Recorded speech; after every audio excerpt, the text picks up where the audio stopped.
But this whole, I just got to go right to the heart of this anti-Semite claim that's happening. Mm. This is something, if you read the definition, it Wow, it wow, right to it. Right to it. Not even talking about the dinner. Just right to it, huh? Okay. it says you can't claim that there's multiple people inside of banks or in media that are all Jewish or you're anti-Semitic. Okay. A couple of pointers. Right off the bat, you can actually acknowledge that there are more than one Jewish people. There's more than one Jewish person in the entirety of banking and media without being anti-Semitic. It's actually okay to say that. I've said this before, but just in case there are people watching who aren't like fully aware, there are disproportionate numbers of many different ethnic and religious groups in many different industries. Uh, for example, people often make a joke of this, but it's unironically a good counterpoint. The Irish have a weirdly high rate of prominence in high-level politicians, U.S. presidents, and a bunch of other industries.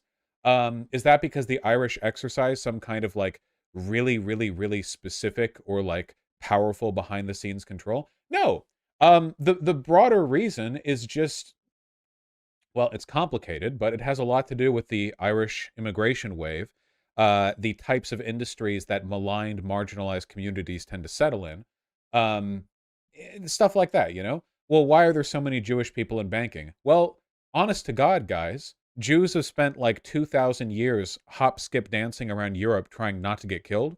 And what they've found, and I'm speaking broadly here, but what a lot of Jewish communities in Europe found was that the best way to stay alive was to stay in cities, because if you're Jewish and out in the countryside, guys, countryside of France, 15th century, a local French farmer realizes that their crop didn't turn up the way they want. Who do you think they're blaming in town?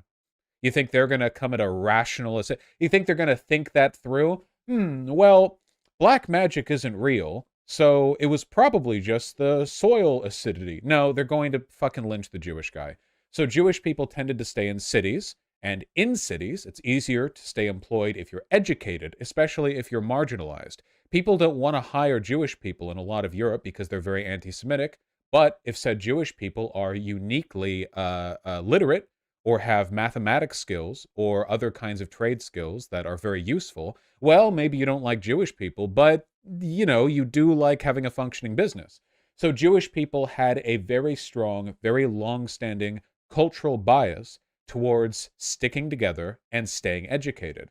They also got pushed into banking, as everyone knows, because usury was considered against Christian law, but Jewish people are famously not Christian, so they were encouraged to join up with banking. The fact of the matter is, guys, if you didn't like Jews, then you probably shouldn't have discriminated against them so hard that the only way they could survive was by being like high roller shot callers. I'm sorry, it's, you know, it seems like a you problem, IMO.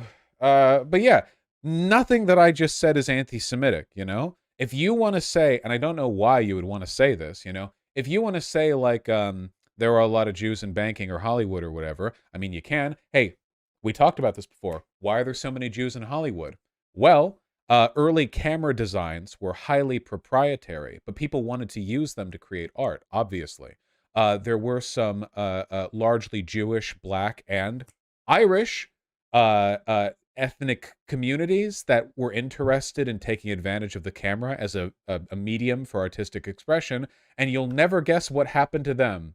Lawsuits. See, a lot of people wanted to make off with that technology, but Thomas Edison, not a fan of Jews, was, if you can believe it, weirdly biased when it came to which groups of people he wanted to sue for using technology that he had a hand in or didn't have a hand in. He was quite a con man. Now, back 120 years ago, if you wanted to not get sued by Thomas Edison, you know what a great strategy was? Head west.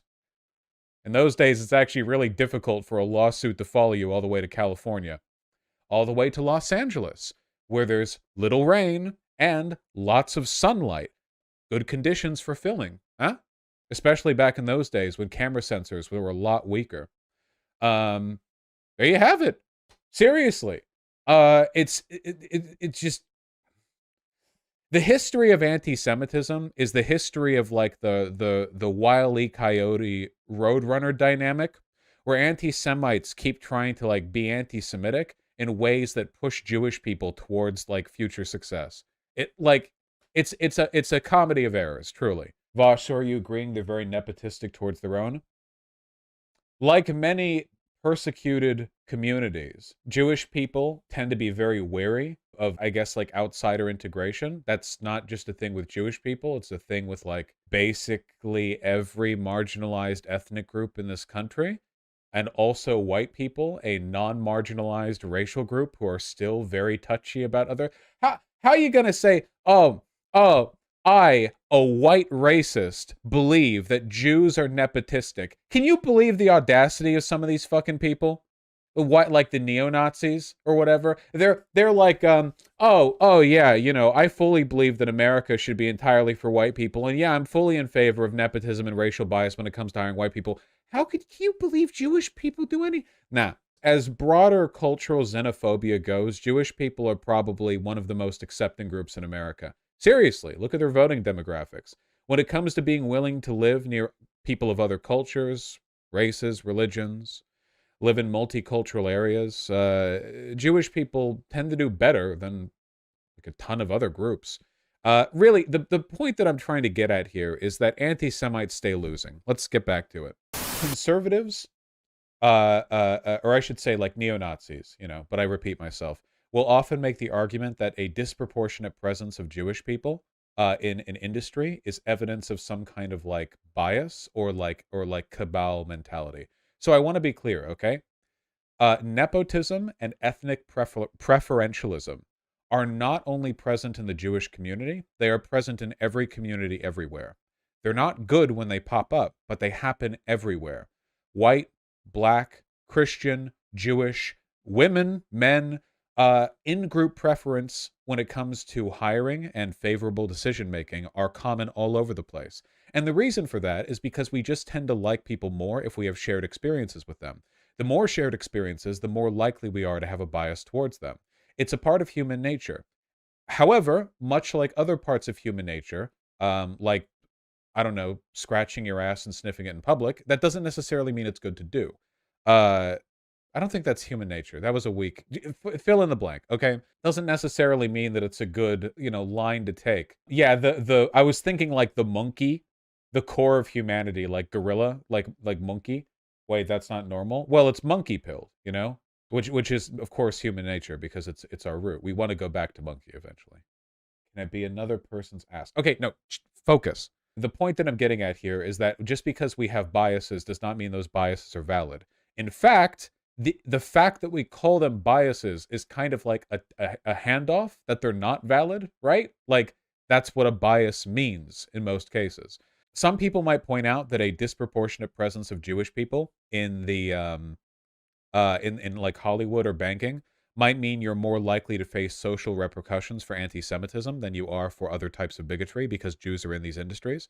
My answer to that is possible, and to the extent that that is true, suck it up and just don't be anti-Semitic. I mean, right? Like, okay, like that. So okay, like, oh, if you're very racist against black people in positions of power might dislike you for it. Okay. Yeah, I mean, obviously, in a perfect world, we would all be like neutral arbiters of ethical and logical analysis, and we wouldn't have any biases. It's obviously not a world we live in. And all things considered, if anyone is going to have a bias, I would say a bias against anti-Semitism is a pretty good one to have. You know, we're not exactly talking about an unjust bias here.